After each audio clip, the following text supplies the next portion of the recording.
All right, it's November 4th, and we're down in Pennsylvania for our first PA sit. I never hunted down here. This is where we've ran cameras throughout the summer.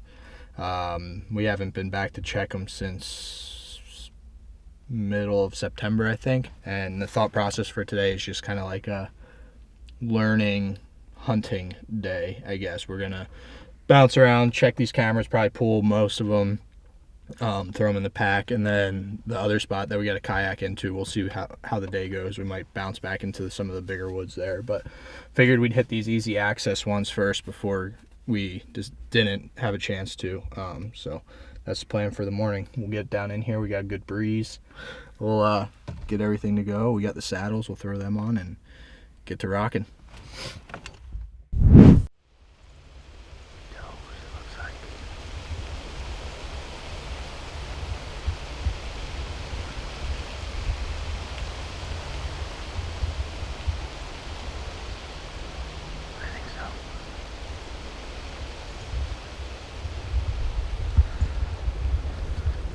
Whatever.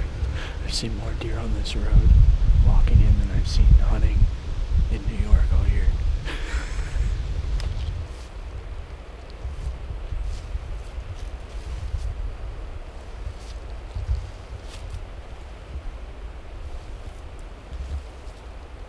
I go right around this corner and then jump in the woods and we should be good. I was gonna walk down this edge and just jump in like that.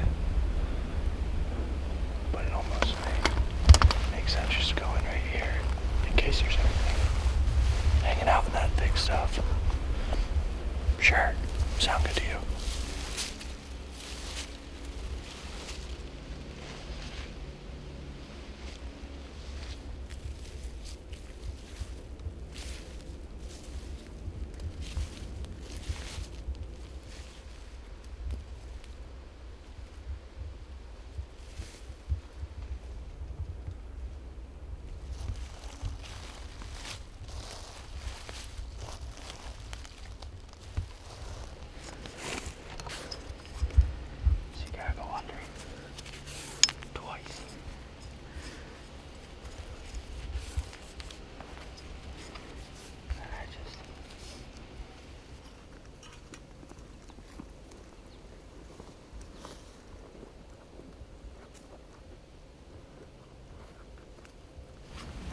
The biggest problem is I don't have very many shots that way. The good problem is they're 10 yards. Yeah, like right there. What in the wild?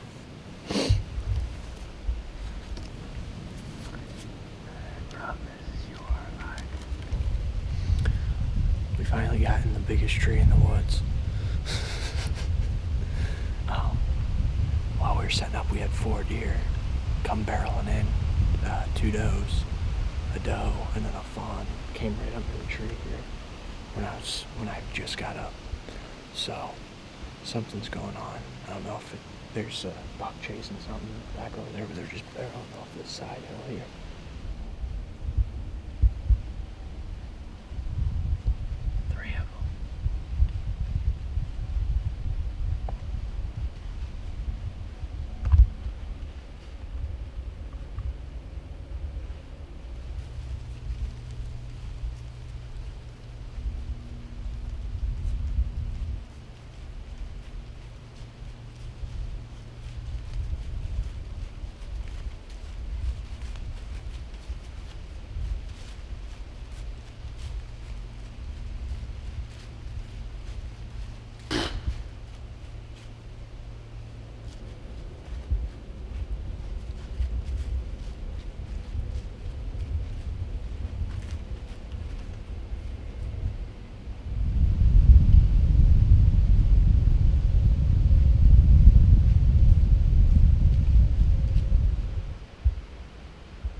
It's about 11 o'clock. Tristan just got down to do some nature things, and we've seen 8 deer. We didn't get footage of quite a few of them just because we were getting set up. We had those 3, or that doe and 2 fawns come right here, and that little spike buck come up chasing her. We thought that, you know, something else would come cruising by, but it's kind of died off pretty good. Now we're just trying to decide what we want to do. We're either gonna kind of hang tight here for a while, probably most of the day, and try to catch some of these deer coming back up and head up onto this oak ridge to feed. Anyways, sit tight here for a little longer, and then let you know what the plan is.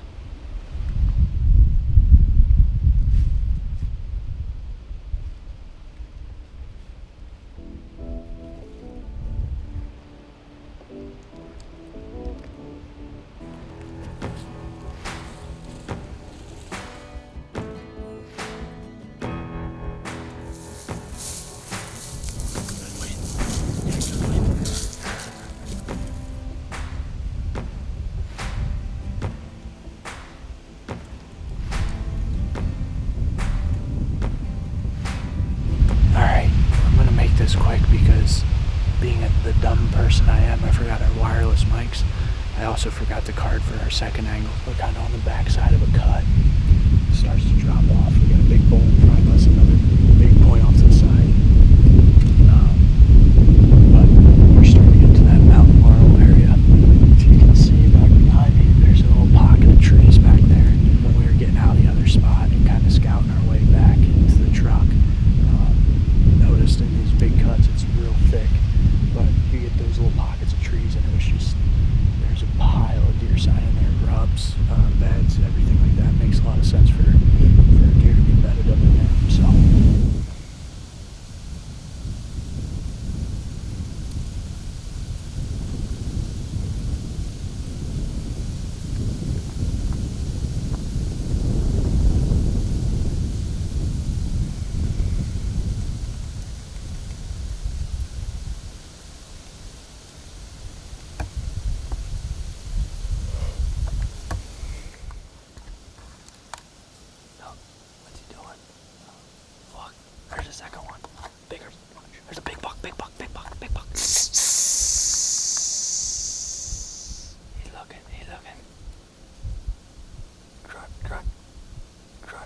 grunt.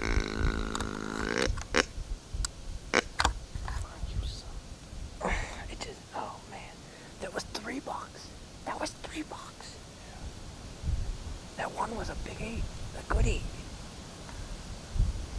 I don't know about beeswax.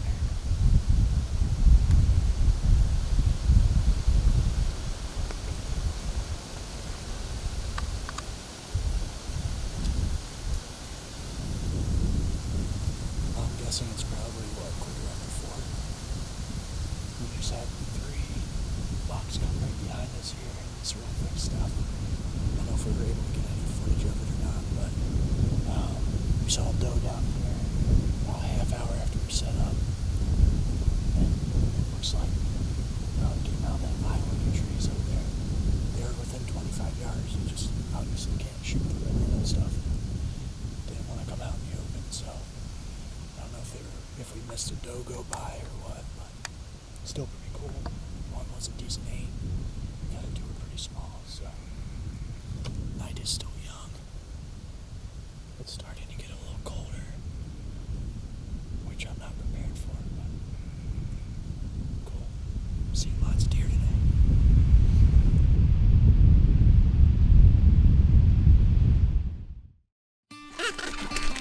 Prime artwork here, guy. Yeah, that won't work at all. Pardon, sir?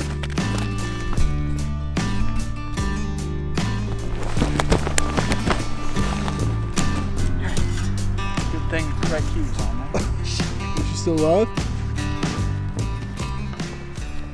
This camera is the one we got a picture of a guy peeing on.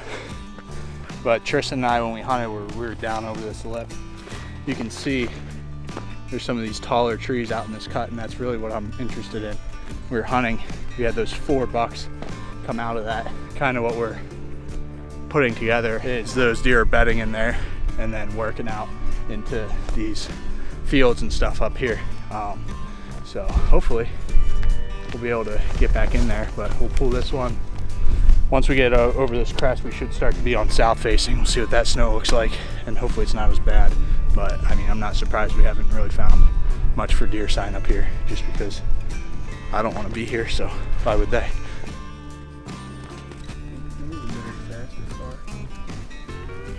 Sure, he's better right there too. So we can walk that level back out anyways. This ditch is big, and then it just heads out right where we are gonna walk out.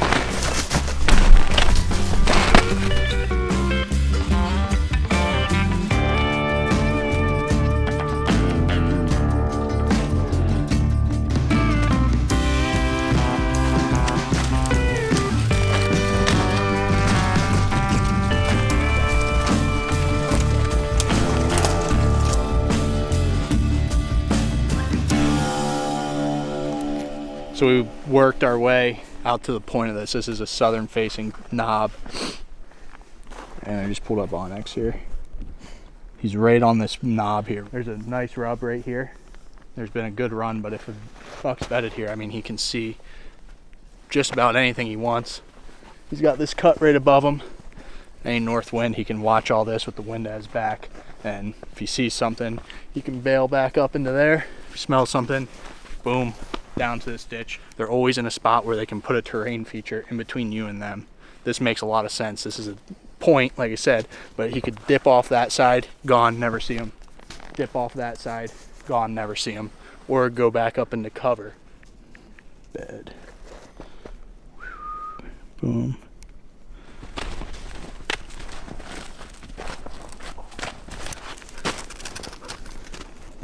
Watch out, Ray. Watch out. You know, so you can see, like, we were standing up on top of the knob right there, right where we just did that last interview of where there was that rub and then that good bed. And I looked down here, I could see some stuff turned up, and this is a signpost. I mean, look at, it's, you know, half an inch indented. That thing's been hit for years. They go all the way around the street. Yeah. I mean, look, this, you can really see it on this backside. How, like, that thing has been, look at that. How narrow it is on this backside, because it's just been smashed.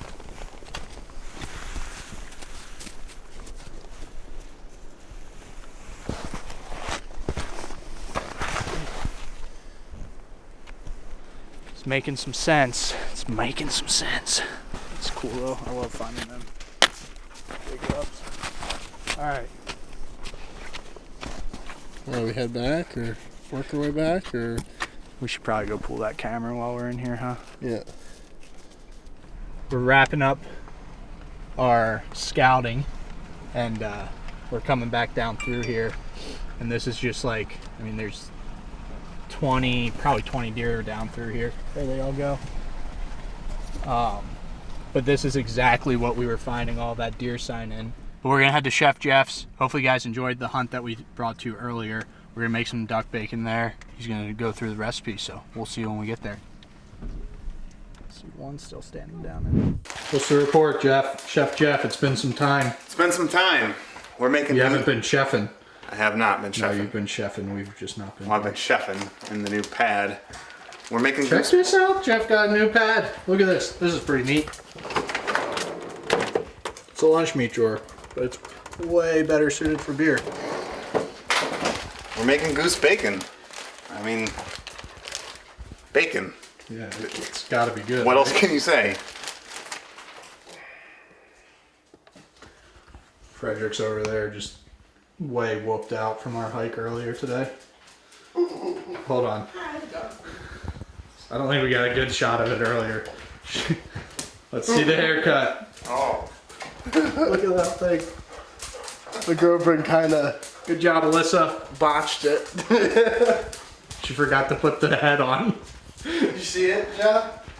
Oh. She forgot to put the head on it and just went. You're like, Oops. Yeah. Well, that happens. It's not that bad. And she picks up hair off the floor and pats bad. So the recipe, this is a cut in half from the recipe I'm going from, but this would be good for like 2 good-sized goose breasts, maybe 4 or 5 duck breasts. You can, base your recipe off of this. You can double it, triple it, halve it, whatever. But what I've got is half a cup of kosher salt. This is half a tablespoon of Instacure #1. So this is sodium nitrate. You can get this right at Amazon. You can go to thesausagemaker.com. It's a nice local company, Buffalo. They have all sorts of meat processing stuff too. Got a tablespoon of black pepper. I like it kind of coarsely ground. And we have 6 tablespoons of brown sugar. You can use light or dark, doesn't really matter. So just mix all this together till it's homogeneous. What does that word mean? That means all mixed together good. Is it? Yeah. Science. You learn something every time you come to Chef Jeff's. I learned that in school the second time around. Yeah, that looks perfect. So, there's that. Now, skin on is kind of the way to go with this because you have fat under your breast, or under the skin on your breast, but I've just got some skin off breast here. Anytime it's been sitting in the freezer for a while and thawed out, I like to kind of rinse that blood off. Any of your gaminess that people say goose has will come from that. Once you have them all cleaned off, you are going to take your mixture and just give it a good coating. Basically pack it right on there because you want this to soak into the meat quite a ways. So once they are good and coated, we will go to either a big Ziploc bag or a vacuum sealer. I like to vacuum seal because that pressure, I feel like, and that lack of oxygen kind of sucks the marinade or whatever you're doing into your meat quicker. So that's what we will do next. If you have a Ziploc bag, don't have a vacuum sealer, that works too. Just make sure you kind of flip it every few hours while they're soaking in the fridge, which is going to be about 12 hours or so.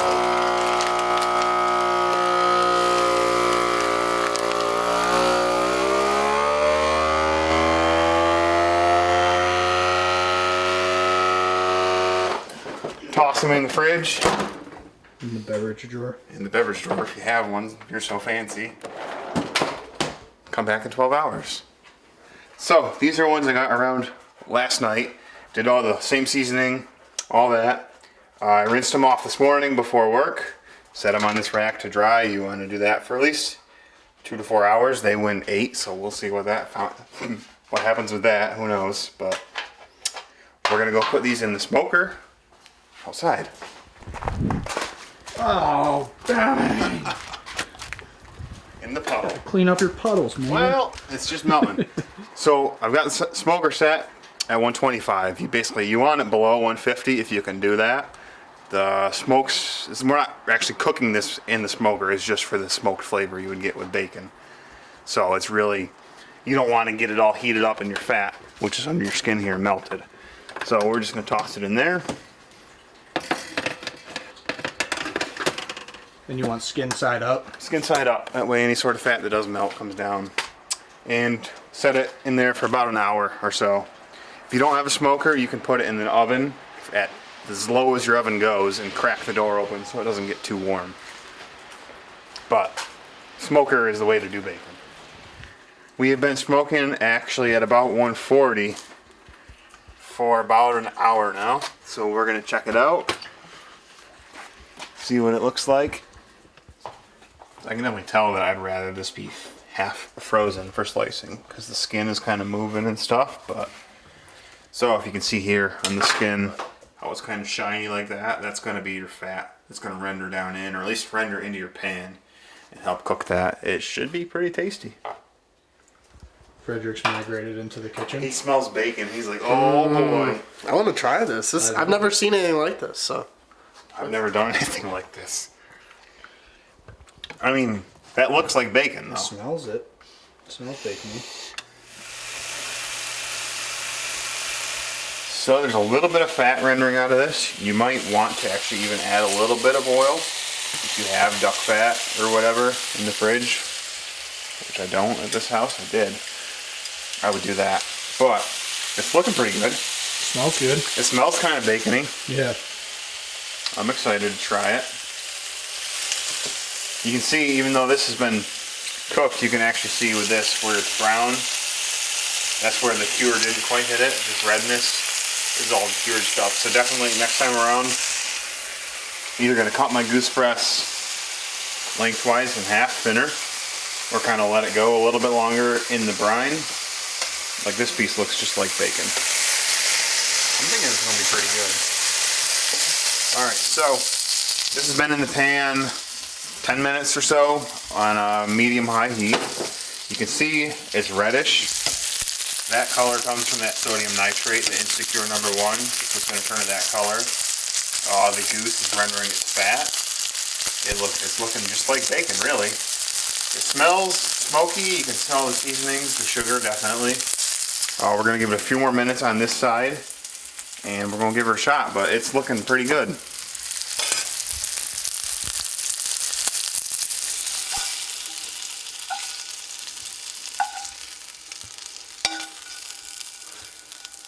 Let it cool off. One of the hardest things to do, and it smells so delicious, but also some raw meat on it. I want to try some. I'd akin it more to ham than I would bacon. Yeah, that I makes think. sense though. It seems more like ham to me than bacon right now. It looks good. You're right there. Hold on, let me get your good side. Robert thinking square. It does remind me more of ham. It's like a good salty ham. Yeah, I mean, it's great. A little more smoke next time. A little more smoke. It's definitely tender and juicy. It's good. It reminds me more of ham than bacon, but takeaways, I guess.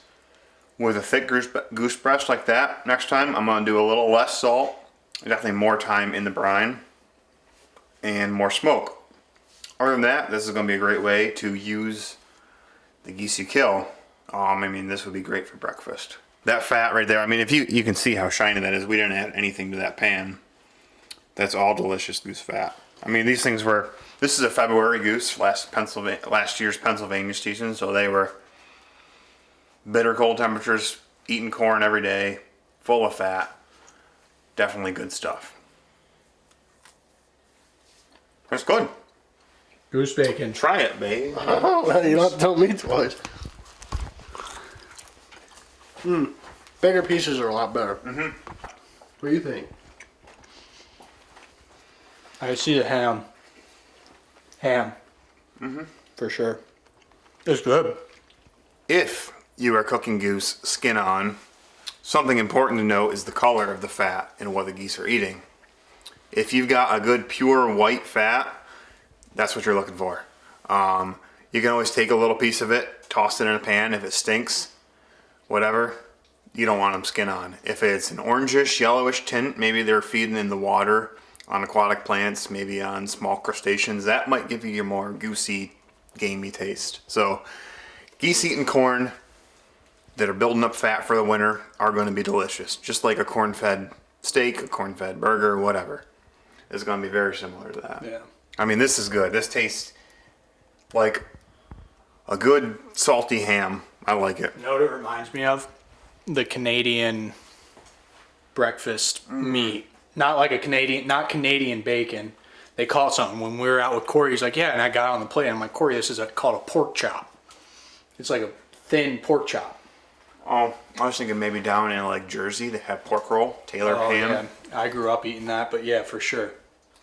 Yeah, pork roll. That makes sense. That would For all be you- good with goose. Grind it up, do that with goose. Pork roll. Yeah. Next video. It's ideas. This is how you learn. Yep. You experiment in the kitchen. Don't throw out your geese. All right, guys. Well, we hope you enjoyed this video. If it's dropping, it will be dropping and should be dropping here if you're watching it, it has already dropped. But we are getting ready for turkey season. We've got an awesome giveaway going on right now. So head over to our social pages. You'll see how to enter and all that good stuff. I'm not going to blabber on about it. But if you'd like to see more recipes, Chef Jeff is the man. He kind of got that name. He's not actually a chef, but we call him Chef Jeff. It just rhymes. Maybe we'll make some shirts. Chef Jeff holding some bacon or something. Jeff Boyardee. Jeff Boyardee, yeah. Even better. But we appreciate you tuning in. Learned a lot today on the PA public ground. Ate some bacon for breakfast, skipped lunch, and then just had some more bacon. So we'll see you on the next one. Thanks for joining.